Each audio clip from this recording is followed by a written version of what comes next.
Hello, true crime enthusiasts. If you're fascinated by the darkest chapters of human history, you've come to the right place. Today, we're delving into one of the most chilling cases that shook America to its core.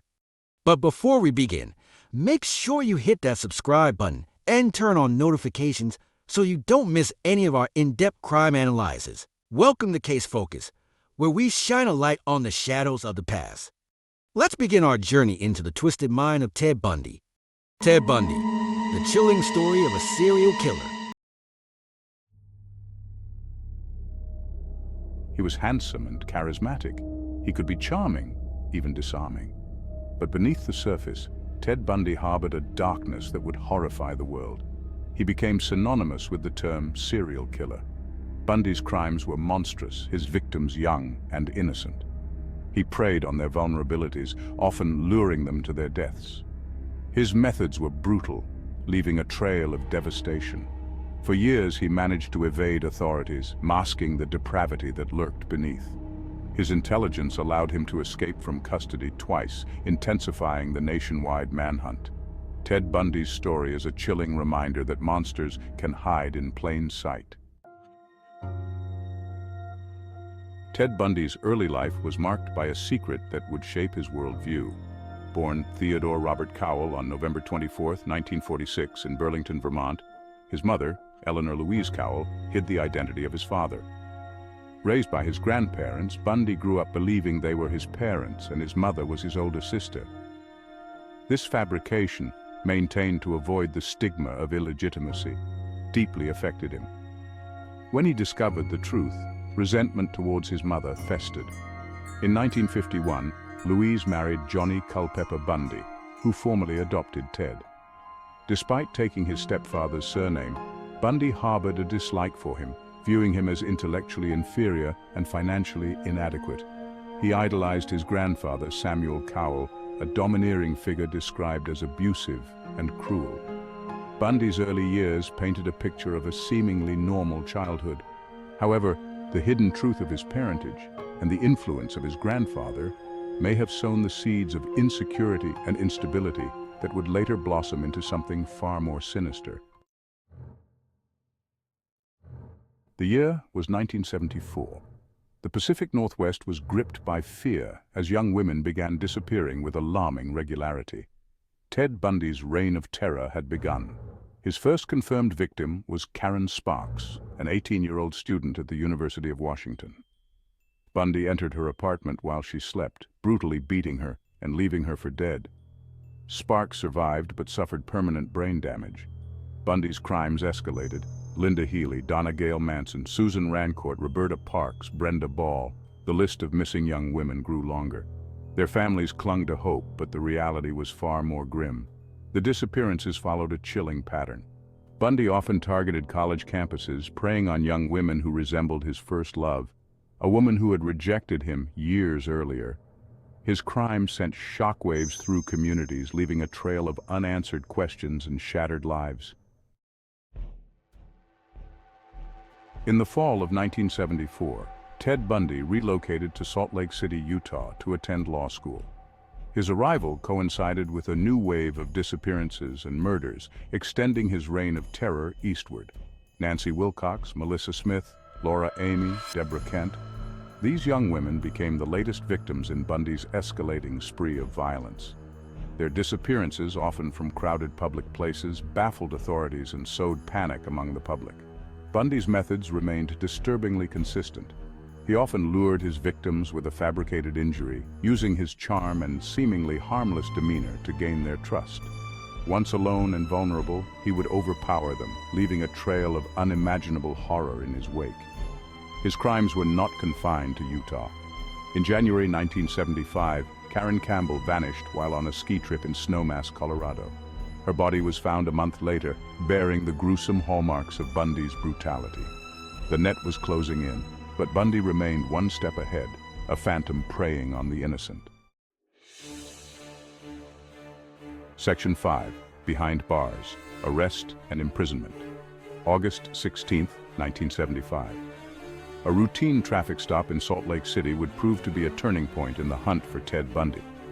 Utah Highway Patrol Officer David Yoakum noticed Bundy's Volkswagen Beetle driving erratically in a residential neighborhood. As Yoakum approached the vehicle, Bundy sped away, initiating a chase. When Yoakum finally apprehended Bundy, he discovered burglary tools, a ski mask, and other suspicious items in the car. Bundy's facade began to crumble.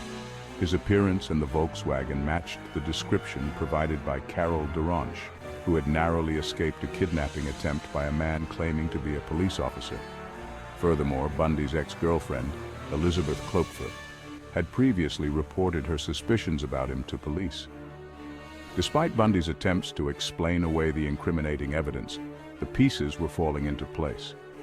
He was charged with aggravated kidnapping and attempted criminal assault in the Duranche case, marking the beginning of his downfall. Section 6. A cunning mind escapes and recapture. In June 1977, Ted Bundy escaped from custody. During a court appearance in Aspen, Colorado, he jumped out a second-story window. Bundy evaded capture for 6 days, stealing food from cabins.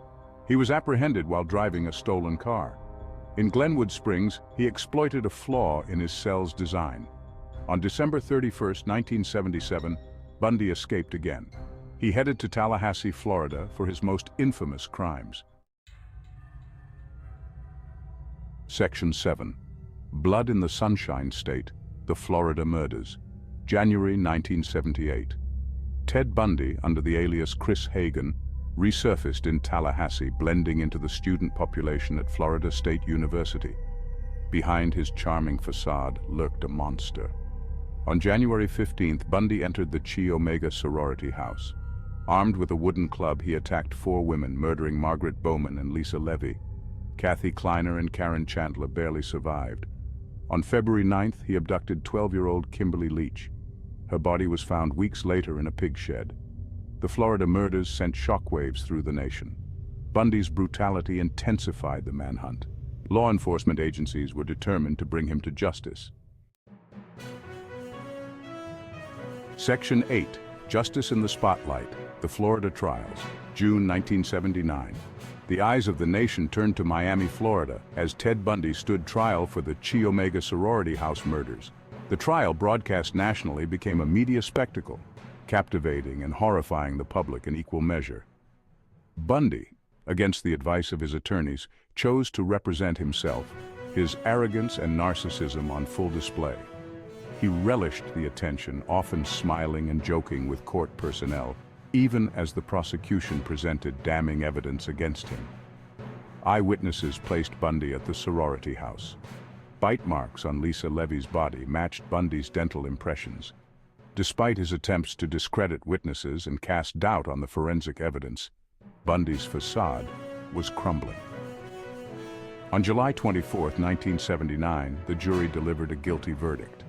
Bundy was convicted on 2 counts of first-degree murder, 3 counts of attempted first-degree murder, and 2 counts of burglary. He was later sentenced to death for the murders of Margaret Bowman and Lisa Levy. Section 9. Unveiling the Depths, Bundy's Confessions. As Ted Bundy sat on death row, facing the consequences of his horrific crimes, he began to reveal the true extent of his depravity. In a series of chilling interviews conducted in the years leading up to his execution, Bundy confessed to murdering over 30 women across multiple states.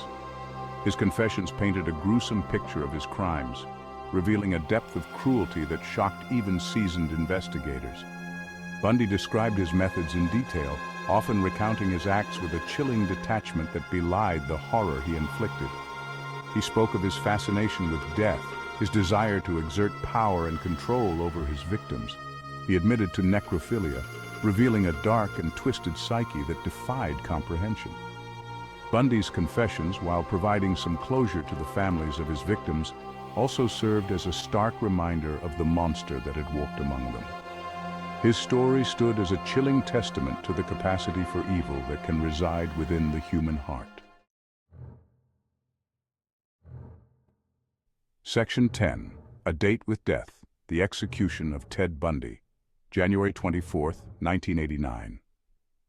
After years of appeals and legal maneuvers, Ted Bundy's date with death had arrived.